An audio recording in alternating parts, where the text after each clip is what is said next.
Bonjour, bonsoir, peuple de Dieu, de partout où vous nous suivez, que Dieu vous bénisse.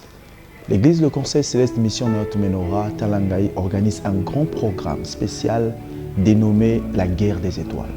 Avec un thème spécial, les étoiles combattirent, tiré du livre du Juge ou des Juges, chapitre 5, le verset 20.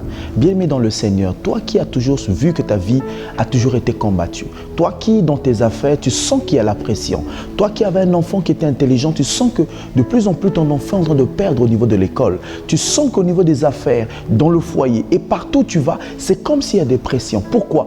Parfois, c'est un problème d'étoile. Et lorsque Dieu veut élever quelqu'un, il le place à côté d'une personne qui a la même étoile ou la même dimension des choses qu'il a afin qu'ils travaillent ensemble pour la réussite. Car ta réussite ne dépend pas seulement de ton intelligence, mais également des gens qui t'entourent. Le Seigneur qui avait appelé Joseph lui avait donné une vision. Et dans cette vision, Joseph avait vu des étoiles qui se prosternaient devant lui. Mais Joseph avait vu 11 étoiles. Il n'avait pas vu la 12e étoile. Pourquoi il n'avait pas vu la 12e étoile? C'est parce que cette étoile était cachée. Et cette étoile n'était pas appelée à se prosterner comme les étoiles de ses frères. C'est pour cela que vous allez voir qu'il y avait des difficultés à ce que Joseph puisse se comprendre ou encore travailler ensemble avec ses frères. À cause de quoi? De la position de leurs étoiles. Les étoiles de ses frères devaient se prosterner devant lui, mais tandis que son étoile ne se retrouvait pas au milieu des étoiles de ses frères. C'est pour ça que vous allez voir que parfois, vous n'arrivez pas à ce que les gens vous comprennent, vous acceptent et vous combattent, que ce soit dans le foyer. Tout avait bien commencé, mais après tout a basculé. Est-ce que tu es avec la personne qu'il faut? Parfois au niveau du travail, tu es dans un bureau et tu ne comprends pas. Lorsqu'il y a une note et que toi tu dois monter, c'est comme s'il y a quelqu'un qui retient ta note et que tu n'avances pas. Mais parfois, c'est à cause de ton étoile. Bien évidemment, c'est dans l'étoile de la personne que Dieu met la destinée. C'est dans l'étoile de la personne que Dieu met le positionnement. Ta façon d'être dans la société ne dépend pas seulement de comment tu es né, mais de l'étoile que Dieu a mis en toi. C'est pour ça que vous allez voir, il y a des gens,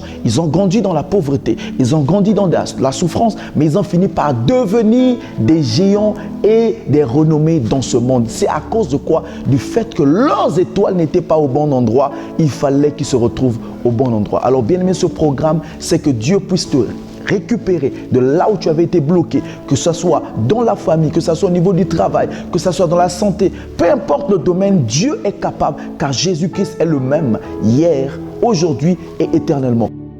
Alors nous commençons le lundi 28 avril jusqu'au dimanche 4 mai 2025 de 15h à 18h30. Une seule adresse, nous sommes à Talangaï, l'arrêt Libangatalo, rue Kenny numéro 26. Ne venez pas seul.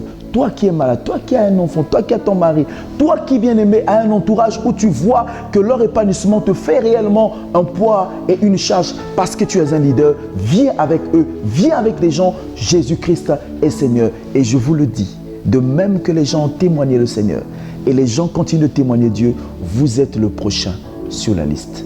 Alors bien aimé, ne ratez pas cette occasion.